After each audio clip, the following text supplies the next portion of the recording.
Hello everyone, this is Jhansi. ఈ రోజు నేను చేయబోయే రెసిపీ థిక్ గ్రేవీతో ప్రెషర్ కుక్కర్లో చికెన్ గ్రేవీ కర్రీ చేస్తున్నానండి.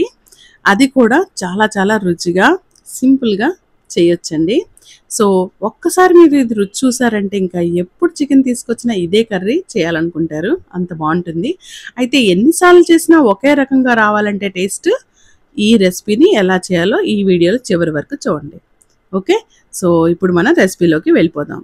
ఇది రైస్తో కానీ చపాతీతో కానీ సూపర్ కాంబినేషన్ అండి. అయితే ఇక్కడ చికెన్ని మనం మీడియం సైజ్ ముక్కలు తీసుకోండి. 1 కిలో చికెన్ చక్కగా 3-4 టైమ్స్ కడిగేసి పక్కన పెట్టుకోండి. తర్వాత ఇక్కడ చూపిస్తున్న ఇంగ్రీడియంట్స్ అన్నీ వాడండి. అంటే 4-5 ఉల్లిపాయలు, కొత్తిమీర, టమాటోస్, అల్లం వెల్లుల్లి పేస్ట్, గరం మసాలాలు, పచ్చిమిర్చి, చికెన్ మసాలా, జీలకర్ర, ఆయిల్, ఉప్పు, పసుపు, కారం అనేది కామన్ ఇంగ్రీడియంట్స్. ఇవే అండి మనకు అది కావాల్సిన ఇంగ్రీడియంట్స్. ఇప్పుడు ఒక థిక్ ప్యాన్ పెట్టుకోండి, కుక్కర్ పెట్టుకోండి. సో ఈ కుక్కర్లో ముందుగా మీరు ఒక 3 to 4 టేబుల్ స్పూన్స్ ఆయిల్ని యాడ్ చేసుకోండి. తర్వాత ఒక 1/2 స్పూన్ వరకు జీలకర్ర, అలాగే చెక్క, లవంగ, అలాగే బిర్యానీ ఆకులు, ఒక 2-3 ఎలాచీలు కూడా యాడ్ చేసుకోండి. ఇంకంతే. ఇంకా కడా మసాలా ఇంకేం అవసరం లేదండి. కొంచెం చిటపట్లాడగానే మనం కట్ చేసి పక్కన పెట్టుకున్న ఆనియన్స్ని యాడ్ చేయండి. ఇక్కడ నేను మీడియం సైజ్ 4 ఆనియన్స్ తీసుకున్నాను, ఎందుకంటే మన గ్రేవీ ఎక్కువ కావాలి కాబట్టి. అలాగే 4 to 5 గ్రీన్ చిల్లీస్, అలాగే కరివేపాకు అన్నీ యాడ్ చేసుకొని చక్కగా ఫ్రై చేసుకోండి. చికెన్ చూసారా పీసెస్ ఎలా ఉన్నాయో, మరీ పెద్దవి కాకుండా మరీ చిన్నవి కాకుండా ఉండాలి. దీన్ని ఇప్పుడు మ్యారినేట్ చేసుకుందాం. ముందుగా ఉప్పు, పసుపు ఒక 1/2 స్పూన్ వరకు వేసుకోండి. ఉప్పు సరిపోయినంత 1 స్పూన్ వేసుకున్నాను, గడ్డుప్పు. అలాగే కారం ఒక 1/2 క్వాంటిటీ ఇప్పుడు వేద్దాం. తర్వాత కర్రీలో ఒక 1/2 క్వాంటిటీ వేద్దాం. ఏ కర్రీ అయినా కలర్ఫుల్గా రావాలంటే మనం పోపులోనే కారాన్ని, పసుపుని యాడ్ చేసుకోవాలండి, ఆయిల్లోనే. అప్పుడే మంచి కలర్ వస్తుంది. అయితే ఇక్కడ చూడండి, ఇక్కడ ధనియా పొడిని కూడా ఇక్కడే యాడ్ చేస్తున్నాను, అప్రాక్సిమేట్లీ 1 స్పూన్ అండి. మొత్తం అంతా కలిపేసుకోండి, ఇంకంతే.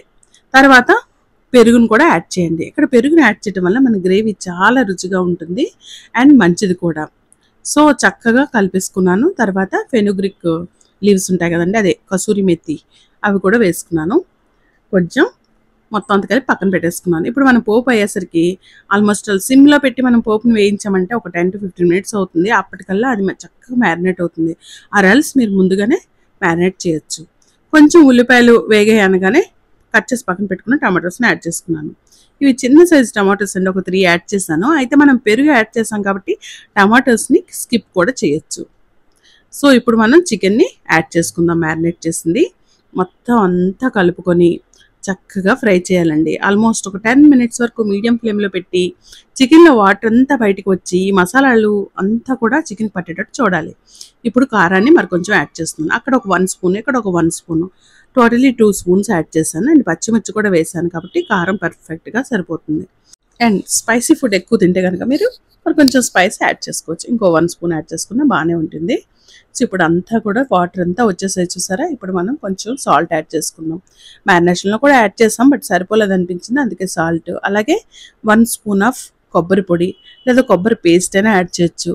లేదు అంటే గసగసాలు ఉంటే ఒక 1/2 స్పూన్ వరకు అవి కూడా మనం రుబ్బి వేయచ్చు. ధనియాలు, గసగసాలు, జీలకర్ర కలిపి అలా కూడా చేయొచ్చు. బట్ ఇన్స్టెంట్గా కావాలంటే ఇలా తయారు చేసుకోండి.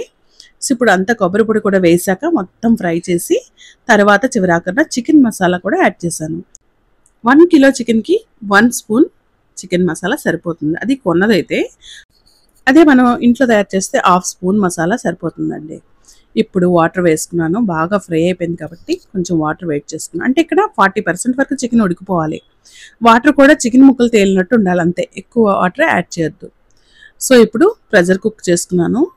ఓన్లీ 2 విజిల్స్ మాత్రమే పెట్టండి. తర్వాత మన కర్రీ ఎలా ఉంది. ఇప్పుడు మీరు కర్రీ యొక్క గ్రేవీని అడ్జస్ట్ చేయొచ్చు. ఒకవేళ థిక్గా ఉంటే కొంచెం వాటర్ యాడ్ చేయండి, లేదా సరిపోతుందంటే ఇంకా అలాగే ఉంచుకోండి. సో ఇప్పుడు చివరాకన్నా కొత్తిమీరతో గార్నిష్ చేసుకొని ఒక స్పెషల్ టేస్ట్ రావాలంటే ఇలా మిల్క్ క్రీమ్ని యాడ్ చేసుకోండి, లేదా వెన్నను కూడా యాడ్ చేయొచ్చు మీరు. దీనివల్ల మంచి టేస్ట్, అంటే మంచి క్రీమీ టెక్స్చర్ వస్తుంది మన గ్రేవీకి, అలాగే మంచి టేస్ట్ కూడా యాడ్ అవుతుంది. ఇక మన super delicious chicken gravy curry ready అయిపోయింది. చెప్పండి, చాలా ఈజీ కదా. సో ఇంత ఈజీ కర్రీని మీరు కూడా ట్రై చేయండి. అండ్ యూస్ఫుల్ కంటెంట్ అనిపిస్తే లైక్, షేర్, కామెంట్ చేయడం అస్సలు మర్చిపోవద్దు. So see you in another video. Till then, bye bye, take care, thank you for watching.